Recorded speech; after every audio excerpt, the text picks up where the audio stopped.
Hola, buenas tardes. ¿Cómo andan? ¿Cómo les ha ido esta segunda semana? Espero que bien. Los trabajos han estado muy bien en su mayoría. Han podido analizar la bibliografía, resolver las consignas. Algunos todavía están en proceso de enviarlo. Pero bueno, mientras tanto vamos a continuar trabajando con una temática fundamental vinculada al desarrollo del niño, que tiene que ver con la familia.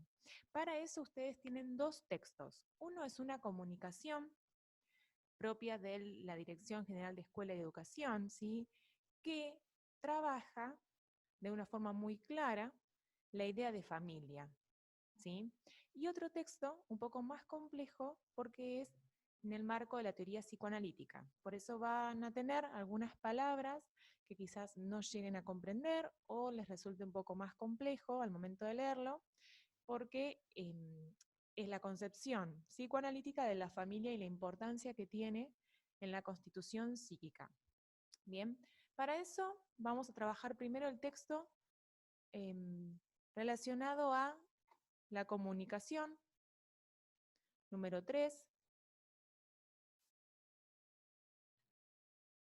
del 2011, en relación a familias, ¿sí? En plural. ¿Por qué? Porque hoy ya no estamos hablando de la familia como un único modelo o formato, sino que vamos a hablar de multiplicidad de familias, ¿sí? Yo les puse este dibujo un poco haciendo referencia a esto, a la pluralidad, a la diversidad, ¿sí? Diferentes tipos de familias. Y lo que vamos a ver, tanto en este texto como en el próximo, es que más allá de cuál sea la configuración familiar, acá lo importante es que estén dadas ciertas funciones de familia. ¿Bien? Recuerden este nombre, funciones, ¿sí? Haciendo un poco la comparación con otro momento histórico en donde se hablaban de figuras, ¿sí? La figura materna, la figura paterna. Hoy ya no se hablan de figuras, sino de funciones, función materna, función paterna, que cualquier figura puede desempeñarlo, ¿sí? Digamos que va más allá de la figura, tiene que ver con una función. Bien, siguiendo en este orden, este texto nos permite la necesidad de repensar y empezar a revisar un poco estas concepciones y prácticas más vinculadas a la familia, ¿sí? Cuando dice concepciones y prácticas, tiene que ver con esto, cómo ha sido concebida la familia, ¿sí? Antes y ahora, digamos, ha habido como una evolución histórica, y en relación a revisar las prácticas, esto que yo les decía hace un momento, en relación a pensar lo que era antes la figura materna y hoy cuando hablamos de función tiene otras implicancias. Bueno, en relación a familia, ¿sí? Tal como la conocemos, la familia más aburguesada tiene que ver con una concepción construida en la modernidad, ¿sí? En un momento en donde el trabajo pasa a las fábricas, ¿sí? Entonces la familia empieza a tener otra modalidad, otra dinámica. Empieza a haber cierta división de tiempos, de tareas, empieza a adquirir un carácter más privado. Antes era más comunitario y público, ahora empieza a ser más privado, ¿sí? El momento de la reproducción sexual, la crianza de los hijos, la socialización, ¿sí? Hasta inclusive los espacios, ¿sí? En la casa urbana, ¿sí? Empieza a tener otra dimensión. Y eso tiene efectos también en la construcción de la familia, ¿sí?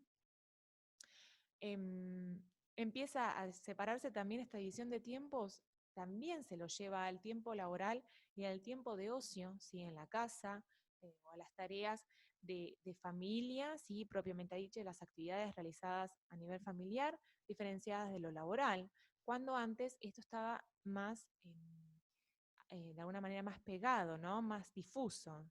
No se veía de forma tan tajante el momento de ocio, el momento para la familia, diferenciado del momento laboral. Entonces, cuando hablamos de una familia nuclear burguesa, ¿sí? Tiene que ver con un sistema compuesto de lugares asignados para cada miembro, para el padre, para la madre, para el hijo, ¿sí? Con ciertos lugares que ya están prefigurados, con ciertas funciones a cumplir, como algo más determinado, ¿no? Por ejemplo, la función del padre, ¿sí? Tiene que ver con la autoridad, con ser el proveedor, la función de la madre con la actividad de cuidado, de sostén afectivo. Que esto hoy ya ha sido modificado, ¿sí? Antes estaba como más establecido, ¿sí? Que el papá era el que proveía o el que tenía más el lugar de autoridad, de por la puesta de límites, por ejemplo, y la madre más vinculada al cuidado, al sostén afectivo, etcétera. Digamos que estos lugares estaban mucho más estructurados antes, ¿sí?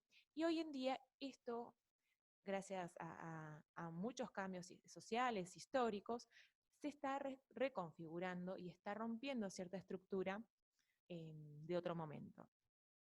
Entonces, esta estructura tradicional se ha transformado, ¿sí? Por diferentes motivos, por el agotamiento del discurso patriarcal. Entonces, esto obviamente tiene cierto cuestionamiento, ¿no? Del ejercicio de la autoridad.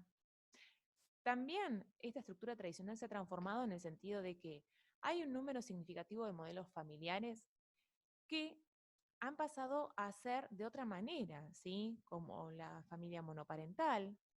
De alguna manera, ciertos condicionamientos socioculturales también han sido criticados, ¿sí? Por ejemplo, el hecho de igualar la mujer a ser madre y a los cuidados, ¿sí? Como igualar al varón con el padre y la autoridad, lo que vimos anteriormente. Digamos que esto empieza a ser cuestionado, criticado, ¿sí? La configuración monoparental empieza a demandar otra flexibilidad en el desempeño de los roles y las funciones. Por lo tanto, esto deriva en nuevas formas familiares o nuevas configuraciones familiares. Otro de los motivos por los cuales hablamos de que esta estructura tradicional se ha transformado está referida a la creciente simetría en los vínculos, ¿no? Digamos que históricamente ha empezado a haber cierta cuestión de los roles, de los vínculos que empiezan a tomar cierta simetría, ¿sí? Entonces ya no queda tan ligado a uno o a otro una tarea, sino que ambos pueden cumplirlas por momentos o pueden ir cambiando los roles, ¿bien? Em, También por la construcción de nuevas legalidades que sitúan a los niños y jóvenes como sujetos plenos de derechos, ¿sí? Que esta es una concepción más contemporánea, que después vamos a ver cuando trabajemos un poco más en la cuestión de infancia, ¿sí? Que hoy en día la concepción de infancia está vinculada a esto, ¿no?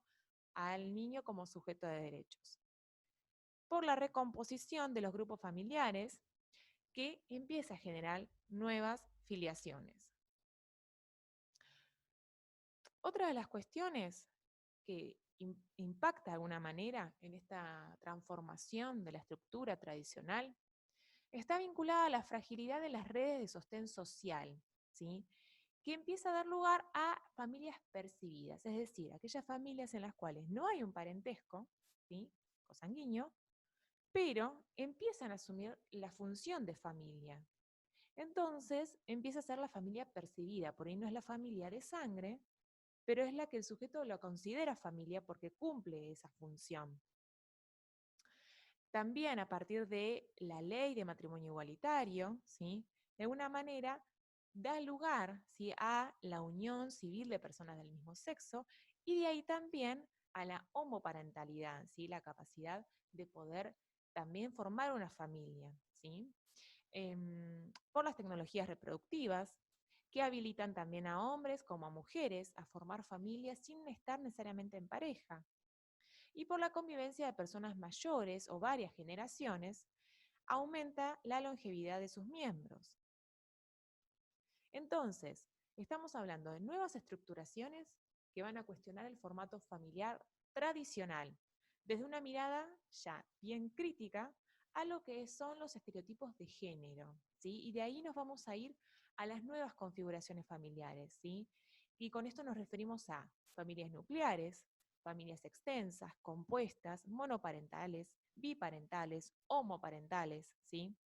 Si hablamos de familia nuclear, es la familia donde hay un padre o una madre o ambos, con o sin hijos, ¿sí? Familia extendida, estamos hablando de padre, madre o ambos, con hijos, sin hijos y otros parientes, ¿sí? Que se suma, lo extensivo tiene que ver con que hay otros vínculos familiares también incluidos en esta familia extendida. La familia compuesta, que también tiene que ver con padre o madre o ambos, con o sin hijos, con o sin otros parientes y otros no parientes, ¿sí? Porque muchas veces no son parientes, pero sí están de alguna manera siendo parte de esa familia. También denominado familia recompuesta, familia ensamblada, nueva familia, segunda familia, ¿sí? Que por ahí el término más conocido es la familia ensamblada, en donde están los tuyos, los míos y los nuestros, ¿no? Esto de, bueno, que son parejas que se arman con hijos de relaciones anteriores, entonces se suman esos nuevos vínculos y muchas veces se da que esa pareja tiene hijos, entonces a esto se lo llama los tuyos, los míos y los nuestros, ¿no? Esta familia ensamblada compuesta por una diversidad. También pueden ser monoparentales, con un solo padre o una sola madre, biparentales, con ambos padres, ¿sí? Y también, esto que hablaba hace un rato en relación a la ley matrimonio igualitario, que de ahí se desprende esta posibilidad de la homoparentalidad, ¿sí? Entonces, desde acá podemos empezar a pensar en estas nuevas configuraciones familiares y por eso hablar de familias en plural, ¿sí? Y no de una manera individual, cerrando de alguna manera la idea de familia no como algo determinado, sino como una multiplicidad, como una pluralidad, ¿sí? De formas y de configuraciones.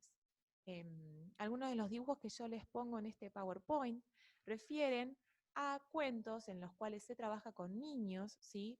Para que puedan ir de alguna manera trabajando y aceptando esta diversidad, ¿sí? Naturalizando las nuevas formas de familia. Por ejemplo, esto en Nicolás tiene dos papás, es un cuento en donde de alguna manera relata la historia de Nicolás y sus dos padres, ¿sí? Mostrando que la familia de Nicolás es diferente, pero no deja de ser una familia. Bueno, hasta acá tenemos este texto que habla justamente de familias en plural, haciendo referencia a la diversidad familiar. Bien, en el próximo video les voy a explicar el texto de Nancy Aranda sobre familia y el desarrollo infantil desde un marco psicoanalítico y haciendo hincapié en las funciones familiares.